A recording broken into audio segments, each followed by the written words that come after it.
Hello po. Yan, sa kasalukuyan, okay pa naman po ang panahon dito. Hindi pa naman po umuulan. Meron lang po konting hangin. Yan, medyo humahangin lang.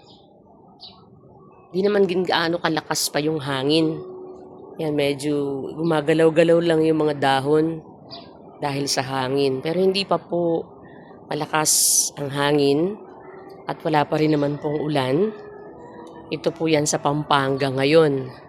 Bagaman signal number 3 po ang Pampanga, pero maayos pa rin naman po ang kalagayan ng panahon sa ngayon. At sana, loobin ng Panginoon, wag naman pong maging malakas na masyado ang bagyo at wala sanang masalanta na mga bahay o masaktan ng mga tao.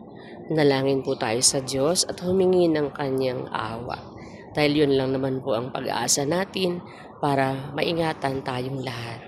Salamat po sa Diyos. Huwag nating kalimutan, manalangin po tayo sa Diyos.